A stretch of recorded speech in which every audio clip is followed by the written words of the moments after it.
Welcome back. If you've just joined us, you're watching the news at 10, broadcasting live on Channels Television from Lagos. A reminder of our top stories now. It's Good Friday as clerics in Nigeria call for more vigor in the fight against corruption, urge citizens to unite in nation building. One of two suspected suicide bombers intercepted in Cameroon allegedly claims she's one of the Chibok girls. Oil services company Ladol gets clean bill of health on local content requirements as regulatory agency inspects facility in Lagos. And messages of Christ's devotion to the cross resonates across the world on occasion of Good Friday.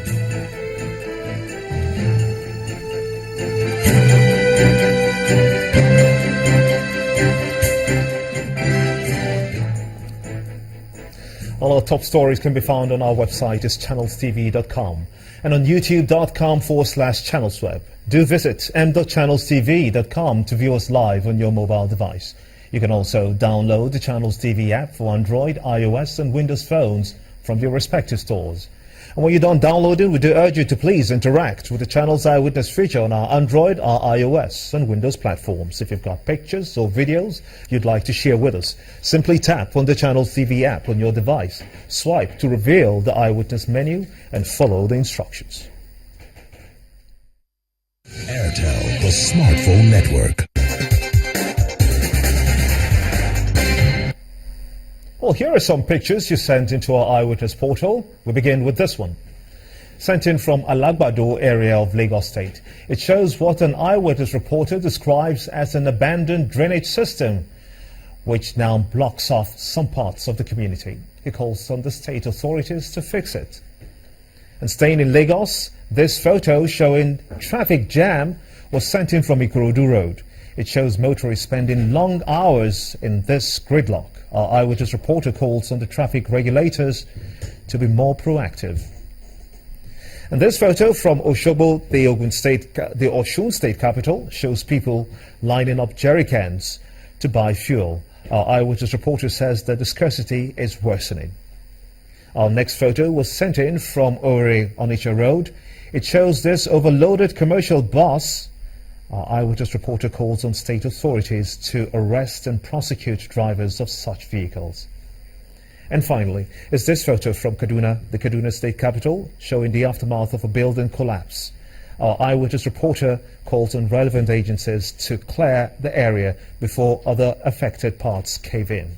We do sincerely thank you for sending in those pictures, as we ask that you keep them coming. Airtel, the smartphone network. In Lagos, several travelers lamented the fuel situation as they remained stranded for hours at motor parks across the metropolis. During a visit by Channels Television to some parks, buses were unavailable as park authorities say that vehicles were also trapped in the horrific traffic jam experienced in most parts of the state.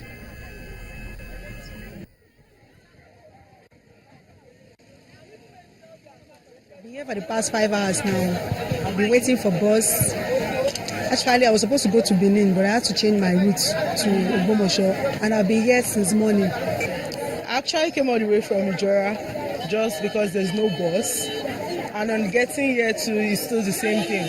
And what we heard at the previous place is the traffic, and probably they are ordering the fuel, whatever, since it's scarce. We are stranded here because of fuel scarcity. Since 6:30, we had 5,000 for a bus to Warri, some 4 people. Why normally is 2,000. Some are saying 5,000 something, 4,000 something. It's normally 2,000 for a journey to that place. We don't know. Things are getting worse. Well, there appears to be some element of truth in the claims in some quarters that the girls abducted in Chibok, Borno State in 2014 are being used as suicide bombers. This is because a suspected suicide bomber reportedly intercepted in northern Cameroon before she could blow herself up, claimed to be one of the 219 schoolgirls kidnapped by Boko Haram militants. According to Reuters, quoting military and government sources in Cameroon, 2 girls carrying explosives were stopped by local self-defense forces in Cameroon's northern village of Limani.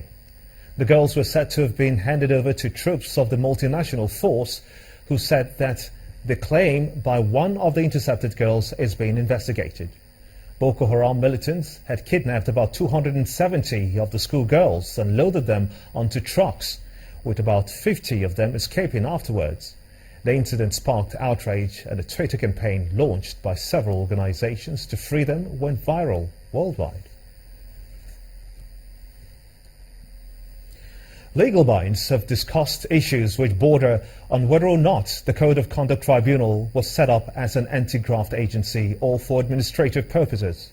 At the inaugural Ben Nwabweze lecture on constitutional law and other related matters, Professor Ben Nwabweze called on the judiciary to show more support for the federal government's anti-corruption campaign.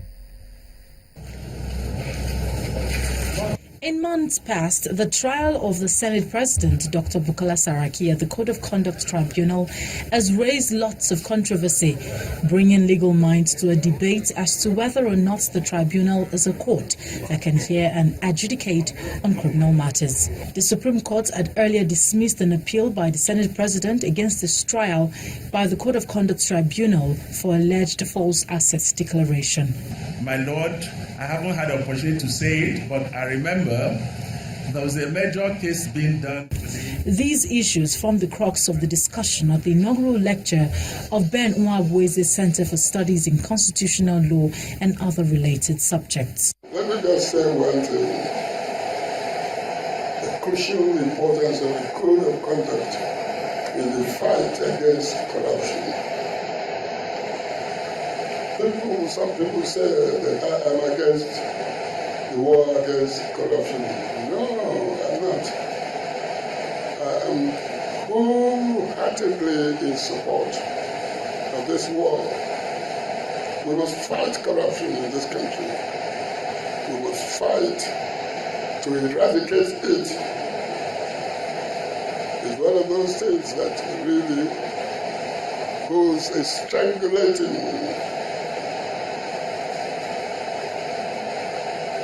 pressure on us.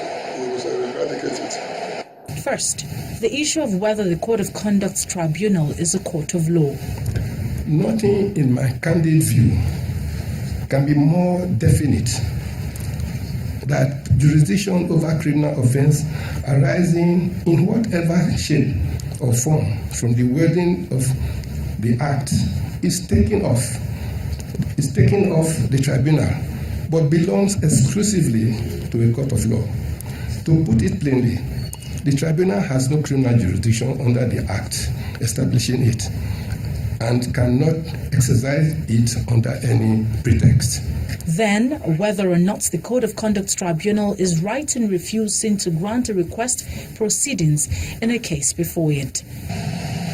The first and the most noteworthy distinction that I intend to make is that under Section 318 of the 1999 Constitution, members or officers of the other tribunals not specifically mentioned as courts under Section 6, Sub 5 of the Constitution, including the Code of Conduct Tribunal, are not included in the list of judicial officers.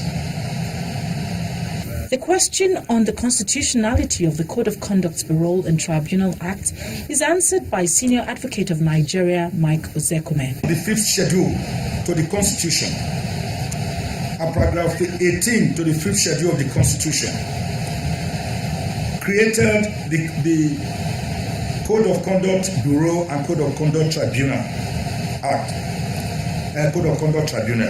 There shall be established a tribunal to be known as the Code of Conduct Tribunal, which shall consist of a chairman and two other persons. A chairman and two other persons. And their job is simply to enforce compliance with the Code of Conduct, and then the other one is to try offences regarding breach of this Code of Conduct. This is the first of the series of lectures to be held by renowned constitutional lawyer Professor Ben Nwabweze, Senior Advocate of Nigeria.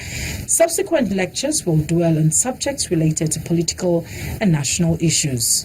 Victoria Ido, reporting for Channels Television News. Settling into governance has not been an easy task for the All Progressives Congress administration in the country. This is for obvious reasons, of course. Since May 29, it has been one major challenge after the other, from the fight against Boko Haram to the anti-corruption war, and then the issues surrounding the budget and the economy, to the various strikes actions of the health sector, education, and former staff of the PHCN who are demanding for the payment of allowances. The federal government has also had to deal with the lingering cases of fuel scarcity, restructuring of the NNPC to the several inconclusive elections in some parts of the country. Well, today, the power sector can only generate 2,695 megawatts of electricity, although the president, after a retreat, which his cabinet and governors gave a directive that 10,000 megawatts be generated within 3 years.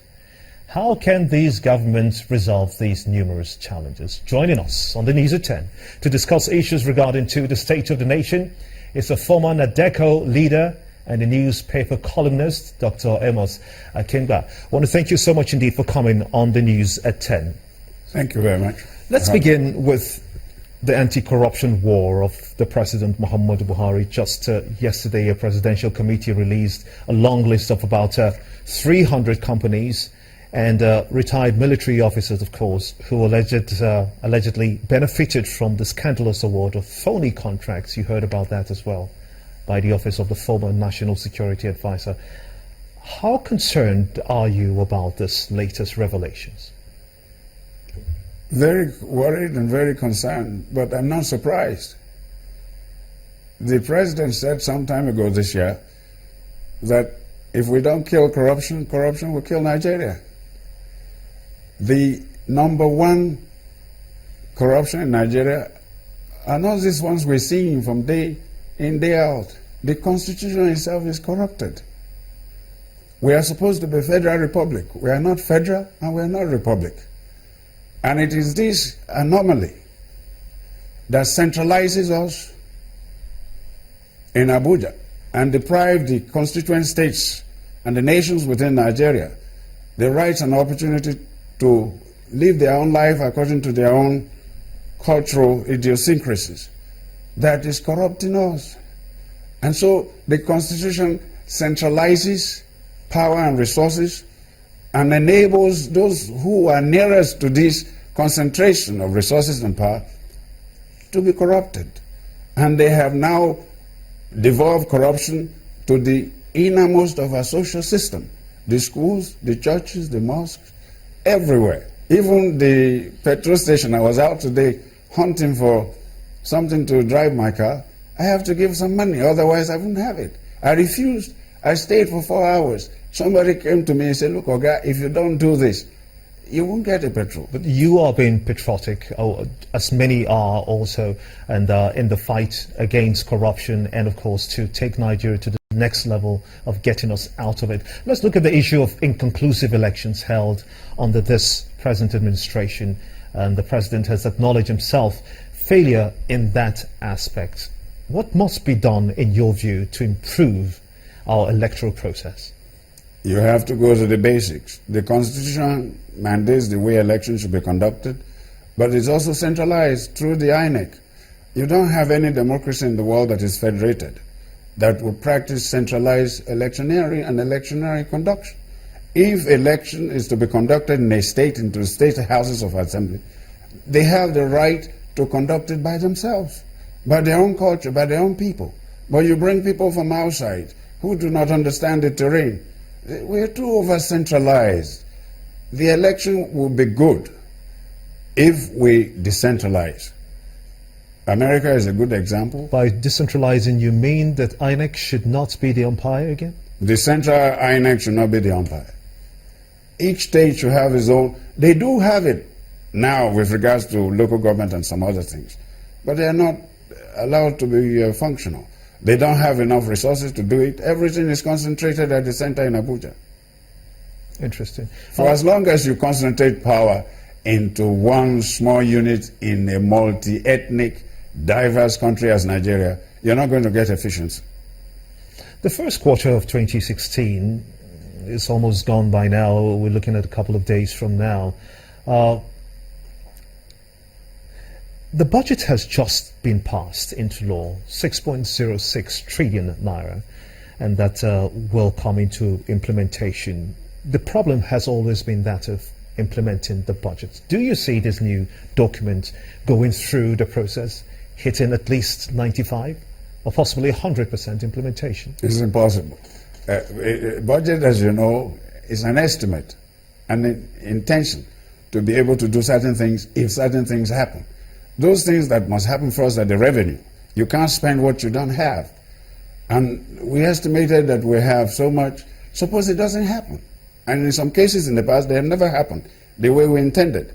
The leakages are there, but the intentions have never materialized. For me, in the history of our political independence, budgets are just shenanigans for deceiving the people. You say a budget for a given year, some years in the past. The budget will not be passed until August. And you are spending money without authorization of Parliament. That is where we are. We are too over-centralized. Each of the states will pass their budget in no time. But the moment it comes to this federal thing, this behemoth, this big power base, nothing works. Even the president submitted his budget. Within a few days, some people went to steal it, so we learned. And now when the thing resurfaced again, they padded it. They put things there. Ministers don't know what is there anymore. So what are the steps? What are the steps you feel the government should take to set a good foundation, for instance, for the Nigeria of our dreams? We had several constitutional conferences in the past. The latest was in the year 2014. I was a member representing the Yoruba people. Every ethnic group, every trade union, every organization had good representation. And we came out with over 600 resolutions for returning Nigeria to a federal structure.